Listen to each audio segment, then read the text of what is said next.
안녕하세요 여러분, 저는 Jenny예요. Hello everyone, my name is Jenny, and today we're going to be talking about 이가, the subject marker. The subject marker is attached to the noun to indicate that that noun is the subject of a verb or an adjective. That is to say, it does not mark the subject of this sentence. So it doesn't mark what you are talking about, i.e. the topic of conversation, the overarching topic that you are talking about in that moment. The topic marker is actually 는, which we've come across before, but we really haven't talked about it in detail. So we're going to be talking about the differences between these two markers a little bit later in this video, but it's really not that big of a deal when you're just starting out. If you're a beginner, knowing the differences between the two takes a little bit of time. So the purpose of the subject marker is to mark the person or thing that is doing the verb, the doer of the action, or that is being described by the adjective. So here we have 미나 씨가 자요. 미나 씨 is the subject, and it is marking that 미나 씨 is the one that does this action, sleeping. 날씨가 추워요. This is an adjective, so it's being described. 날씨 is weather, 추워요, cold. 날씨가 추워요. If you have multiple verbs or adjectives, you can have multiple subject markers in one sentence. So some more examples here. We have 안디 씨가 미나 씨를 좋아해요. 안디 씨가 subject, 미나 씨를 object, 좋아해요, like. So we would translate this as Andy likes Mina, but the underlying meaning is that it's marking Andy is the one who likes Mina. For adjectives, descriptive verbs, Andy 씨가 행복해요. 행복하다, to be happy. Andy, she is the one that is happy. Here we have a conversation between Andy and Hans.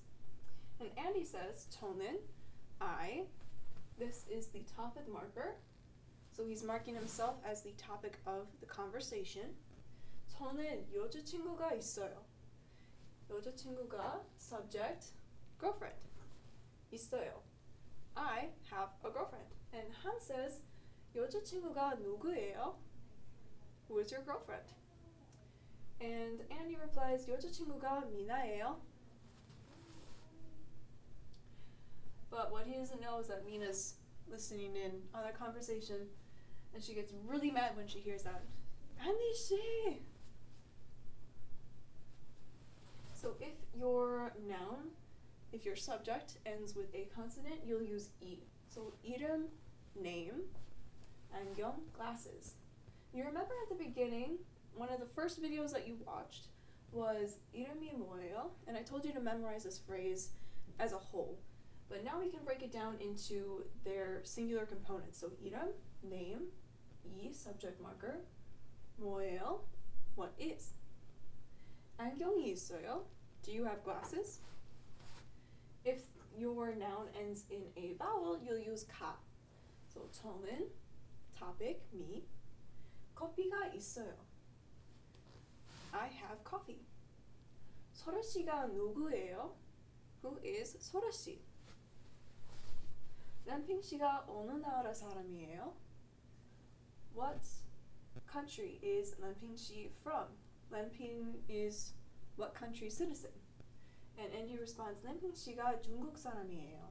He is from China. He is Chinese.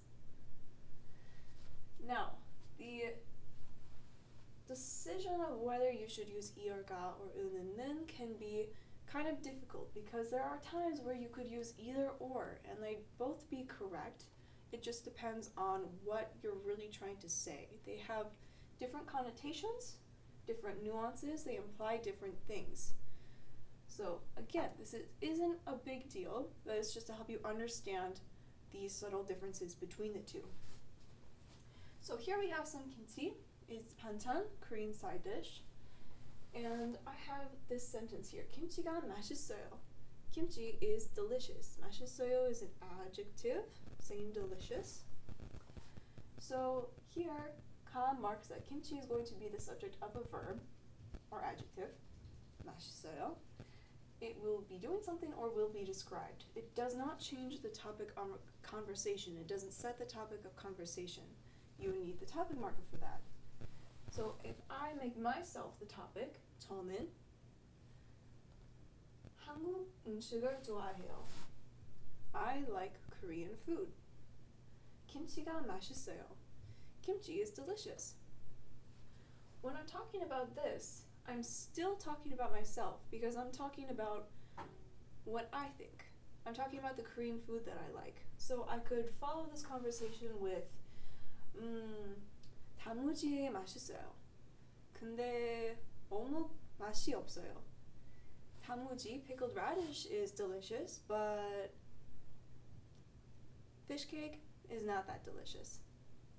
Throughout this whole thing, I'm still the topic of conversation. I'm still talking about myself. But we still have to use the subject marker to describe how I feel about those things. So when you're translating a sentence like this, you would be translating it as, I like Korean food, kimchi is delicious. But it has this underlying meaning of 저는. As for me, when it comes to me, personally, I like Korean food. I think kimchi is delicious. You're still talking about yourself, even if you're not including it in every sentence. If we mark kimchi as a topic of conversation, it becomes a little bit different. Because no longer, I'm not talking about myself anymore. I'm talking about kimchi. 김치는 맛있어요. As for kimchi, talking about kimchi. When it comes to kimchi, it's delicious. And then you can continue to talk about more about kimchi because the conversation is now about kimchi. So you can talk about how easy it is to make or how hard it is to make or the ingredients that you need for it. And then the topic marker is often used to emphasize something. So if you're contrasting two different things, you might also see something like this. 김치는 너무 맛있어요. Kimchi is so good. 단무지는 맛이 없어요. 단무지, pickled radish. So here you would translate it as kimchi is really delicious. 단무지, pickled radish, is not delicious. It has no taste. It doesn't taste good. But you're using the topic marker to contrast the two. So really you have an underlying meaning here of kimchi. When it comes to kimchi, it is so good. But pickled radish, when it comes to pickled radish, talking about pickled radish, it does not taste good. And again, you don't need to worry too much about picking the correct one to use. This is something that you just have to get exposure to, become familiar with, and eventually it just becomes something that you feel. You feel that something is right or that it sounds right. So eventually you'll pick up on which one works better for the specific situation, depending on context and what you're trying to say. So other important things about the subject marker is that 있어요, 없어요, to have or to not have, to exist, to not exist, always requires a subject and therefore is seen with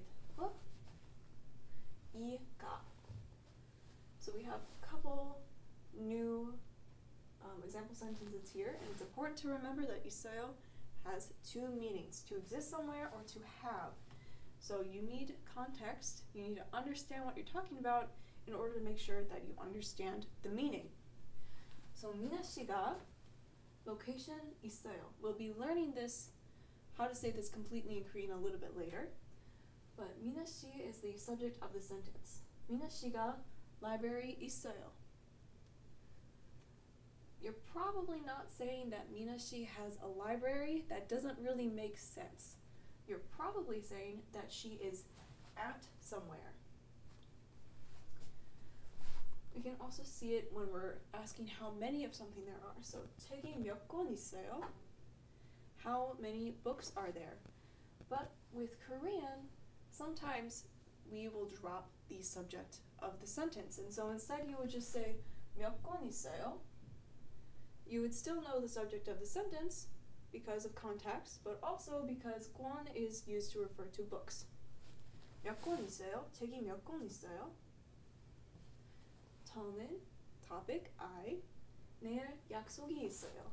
I have an appointment tomorrow. I have a promise tomorrow. I have to go somewhere tomorrow to do something. And if you keep 저는 I as a topic, you can say something like 서울에서 친구를 만나요. I'm going to Seoul tomorrow to meet my friend. 서울에서 친구를 만나요. I'm meeting my friend in Seoul. The conversation is still about you. So you can keep talking about yourself, like what you'll do with your friend when you go to Seoul. But if you change it and make 약속 the topic, you can say something like 그 약속은 재미없을 것 같아요. You haven't learned this form yet, but it just means I don't think that appointment is going to be fun. Now that you've changed the topic, you can continue talking about the plans you made and describe why you think those plans won't be fun, rather than talking about yourself, because you've changed the topic by saying 그 약속, that promise. 그 약속은 재미없을 것 같아요. And that is it for this lesson. 잘했어요. 다음에 봐요. See you later.